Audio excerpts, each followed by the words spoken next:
submitted a statement before the Indian Statutory Commissions.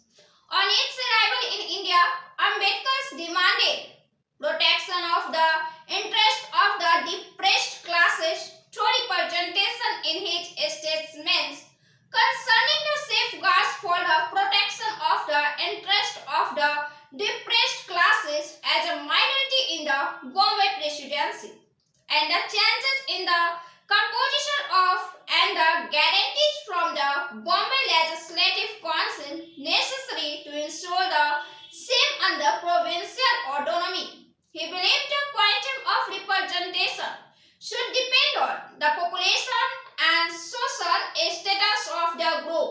Moreover, the government must ensure that education is spread, no discrimination is done during requirement, and adequate safeguards are provided.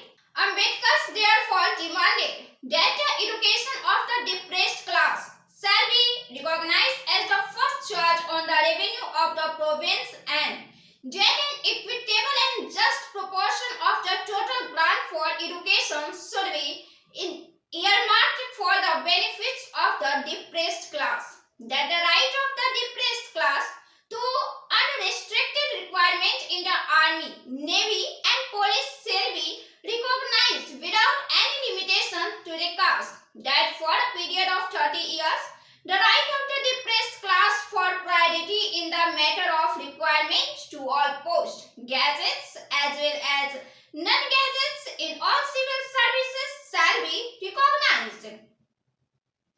Ambedkar insisted on adequate safeguard as he believed that the first essential of any scheme of reform is that adequate safeguards should be provided for the good government of the inarticulate masses of the population.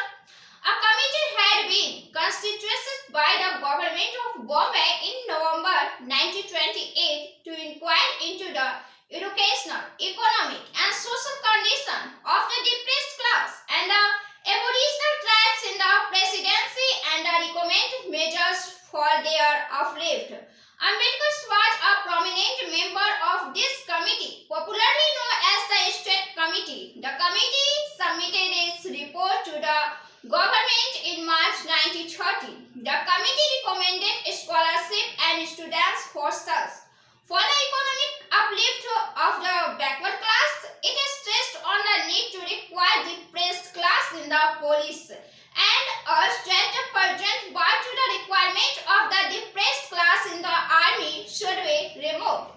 That the backward class officers should maintain a list of qualified candidates from the backward class to and permit their requirement that here duty service rendered by the backward class should be inquired into, and the housing scheme for the backward class should be promoted. On the social front, the committee recommended legislation to prevent dedication of Devdasi and Jack boycott be checked by propaganda and legislation. During 1930 to 32, when the Round Table Conference were held in London, Ambedkar played a central role in focusing Britain's and the world's attention on the problem of depressed class and other weaker sections of India. Ambedkar and Rai Bahadur Srinivasan represented the depressed class at the Round Table Conference. At the first Round Table Conference, Ambedkar spoke on his scheme for political safeguards for the protection of the depressed classes in the future constitution. He demanded that the depressed class should be given a fundamental rights enacted in the future constitution of India, which will declare untouchability to be illegal for all public purpose. Secondly, these fundamental rights must also invalidate and nullify all such disabilities and all such discrimination that may have been made altered. He demanded safeguards to ensure the right to adequate representation in the legislature. Speaking on the subject of joints versus separate electorates, Ambedkar said, "We the depressed class demand a complete partition between and the Hindus. We have been called Hindus for political purpose, but we have never been acknowledged socially by the Hindus as they are written. At the same conference, Ambedkar also insisted a requirement for the depressed class in the service. Moving the resolution, he said the subcommittee on service desired that a generous policy be adopted in the matter of employment of the depressed class in the public service, and it particularly recommends that the requirement to the police and military department, for which they are now excluded, should be thrown open to them.